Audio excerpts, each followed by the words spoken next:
Hello दोस्तों, आप देख रहे हैं 4 PM बॉलीवुड और मैं हूं आपके साथ सिमरन। महज 29 साल की उम्र में दुनिया छोड़ गया मशहूर सिंगर।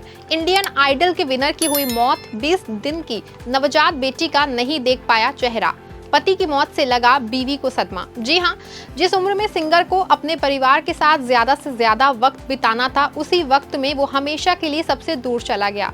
टीवी के रियलिटी शो इंडियन आइडल के विनर का निधन उस समय हुआ जब उसकी बेटी को इस दुनिया में आए ही 20 दिन हुए थे। जी हाँ, हम बात कर रहे हैं popular reality show Indian Idol 2 के विनर संदीप आचार्य की। जी हाँ, संदीप, जिन्होंने बॉलीवुड प्लेबैक सिंगर नेहा कक्कड़ को पीछे छोड़ शो का खिताब अपने नाम किया था। उनके आगे आज के जमाने में सुपरहिट नेहा कक्कड़ और यहाँ तक कि अरिजीत सिंह तक पानी भरा करते थे। तो अपनी आवाज से संदीप ने लाखों लोगों का दिल जीता था। शो जीत करके वो घर घर में पहचाने जाने लगे थे। हाँ, बस किस्मत को शायद उनकी इतनी पॉपुलैरिटी मंजूर नहीं थी, तभी तो महज 29 साल की उम्र में उनका निधन हो गया था। दरअसल इंडियन आइडल 2 के विनर संदीप को शो जीतने के बाद नाम के साथ साथ पैसा और शोहरत भी खूब मिली। विनर बनने के बाद संदीप जहां कहीं भी जाते थे, फैंस की भीड़ उनके लिए लग जाती थी। लोग ऑटोग्राफ लेते, उनके साथ फोटो खिंचवाते थे, उन्हें लाइव शो के ऑफर्स आने लगे थे। साल में 60 से 65 शोज करना उनके लिए आम हो गया। हाँ, बस करियर में जबरदस्त सक्सेस देखने वाले संदीप कम उम्र में ही सबसे दूर चले गए। साल 2013 की बात है, जब उस समय संदीप पीलिया के शिकार हो गए थे और फिर यही बीमारी उनके निधन का कारण बनी।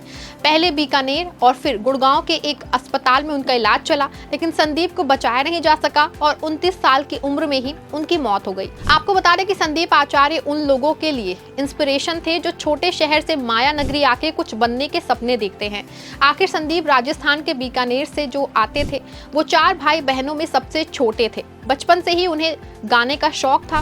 वो ना सिर्फ पढ़ाई में होशियार थे, बल्कि बचपन से ही अच्छे गाने गाते थे। कई इंटर स्कूल सिंगिंग कंपटीशन में वो हिस्सा ले चुके थे, जिस वजह से वो बीकानेर में मशहूर हो गए। साल 2004 में संदीप ने राजस्थान में गोल्डन वॉइस ऑफ राजस्थान में हिस्सा लिया और फिर 2005 में उनकी किस्मत में आया इंडियन आइडल। संदीप ने शो के दूसरे सीजन में हिस्सा लिया था। तब संदीप की उम्र केवल 22 साल थी। इस सीजन में उन्होंने मेहनत की और लगन से अपनी जगह तो बनाई ही, वहीं उन्होंने सीजन की ट्रॉफी भी जीती।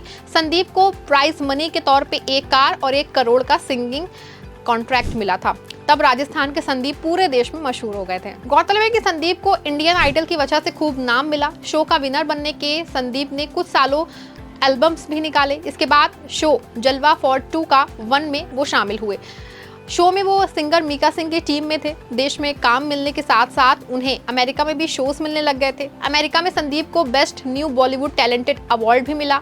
वो एक शो का 2.5 से 3 लाख रुपए लेते थे। उन्होंने सोनी टीवी के शो कैसा ये प्यार है में एक्टिंग भी की थी। हर तरफ संदीप का नाम छाया था। तो उसी दौरान संदीप की साल 2012 में ही शादी तय हो गई थी। उनकी शादी जो थी वो हुई थी नम्रता आचार्य से। शादी के बाद नम्रता प्रेग्नेंट हुई, लेकिन संदीप की खुशियों को किसी की बुरी नजर लग गई। आखिर बदकिस्मती देखिए कि संदीप अपनी बिटिया का चेहरा तक नहीं देख पाए थे, क्योंकि वो उसके पैदा होने से पहले ही दुनिया छोड़ के चले गए थे। दरअसल बीवी की प्रेगनेंसी में ही संदीप की तबीयत बिगड़ने लगी थी। वो उस वक्त एक शादी में शामिल होने के लिए परिवार के साथ गए थे। वहीं उनकी तबीयत खराब हो गई। उन्हें फौरन हॉस्पिटल ले जाया गया, लेकिन अगले दिन की सुबह संदीप उठे ही नहीं। डॉक्टर्स की माने तो उनके गुर्दे काम नहीं कर रहे थे, इसीलिए उन्हें बचाया नहीं जा सका। सबसे ज्यादा दुख तो ये रहा कि वो अपनी न्यू बॉर्न बेबी का चेहरा ही नहीं देख पाए। निधन से करीब 20 दिन पहले ही वो बेटी के पिता भी बने थे, लेकिन तबीयत की वजह से अस्पताल में भर्ती होने के कारण वो अपनी बेटी से नहीं मिल पाए थे। संदीप का जाना उनकी बीवी के लिए बेहद गहरा सदमा था। उनके परिवार का रो रो के बुरा हाल हो गया था। आखिर सबके दिल को खुश करने वाली आवाज हमेशा के लिए शांत जो हो गई थी। यूं तो संदीप की यादें आज भी लोगों के दिलों में जिंदा हैं, लेकिन वो जो खालीपन छोड़ गए हैं ना, उसे कभी भरा नहीं जा सकता। बॉलीवुड के ऐसे अपडेट्स के लिए जुड़े रहें और देखते रहें 4 PM बॉलीवुड।